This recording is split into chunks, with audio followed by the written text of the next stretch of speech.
Hai, assalamualaikum warahmatullahi wabarakatuh.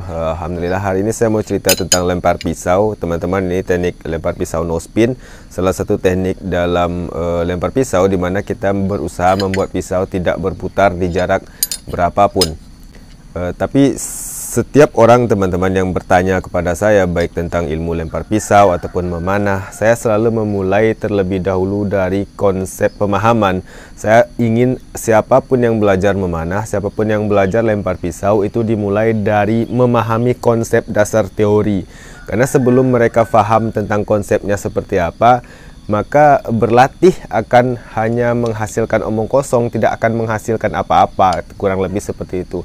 Yang pertama, kita mesti memahami konsepnya, konsep dasarnya, gimana teorinya seperti apa, bagaimana sebuah pisau itu tidak berputar sampai ke target secara teoritis seperti apa. Itu yang pertama. Setelah seseorang paham, berikutnya adalah kita memulai semuanya dari latihan di jarak terdekat. Itu hal yang selalu saya sampaikan baik di panahan ataupun di lempar pisau. Gunanya apa? Setiap orang itu teman-teman, tidak ada yang tiba-tiba langsung sakti, itu nggak ada. Jadi ketika seseorang pengen coba langsung di jarak jauh, itu omong kosong. Pun kalau ada yang nancap, itu namanya kebetulan. Sementara kemahiran itu adalah kebetulan yang terulang terus-menerus. Jadi kalau nancapnya cuma satu, itu belum kemahiran, karena kebetulannya belum terulang terus-menerus gitu loh. Nah, jadi kalau cuma nancapnya satu, misalkan dia coba jarak 3 meter, nancap satu kali, ya sudah, dia tidak akan tahu tadi kenapa bisa nancap. Hanya kebetulan saja, qadarullah nancap gitu loh. Tapi bagaimana kita membuat pisau di jarak-jarak tertentu itu nanti bisa menancap, mayoritas lemparan kita nancap, karena memang secara teoritis kita bisa melemparkannya dengan benar. Itu yang pertama, paham teorinya seperti apa. Yang kedua, latihan di jarak dekat untuk mengimplementasikan teori dalam bentuk praktek.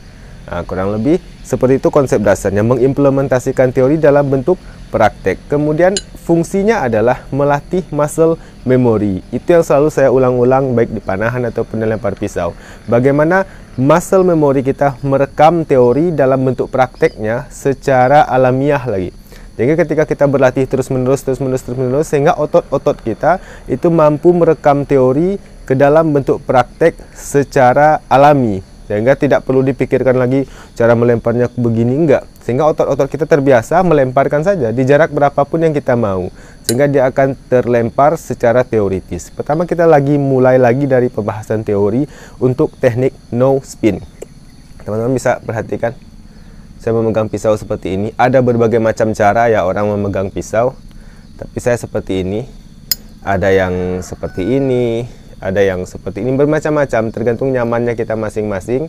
Kebanyakan orang itu terkadang menimbang titik imbang pisaunya di mana. Kemudian meletakkan ujung telunjuk mereka di situ. Tapi saya tidak terlalu menggunakan teori seperti itu. Tapi kalau teman-teman bolehlah dicoba. Setelah dicari titik imbang daripada pisau. Oke, sini maka letakkan ujung telunjuk seperti ini. Itu secara konsep.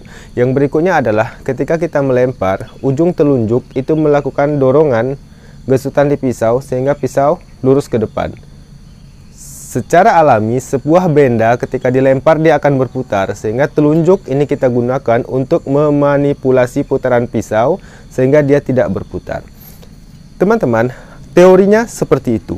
Maka bagaimana teori ini bisa direkam di muscle otot kita secara alamiah, maka latihan terus-menerus. Dimulai dari jarak-jarak terdekat.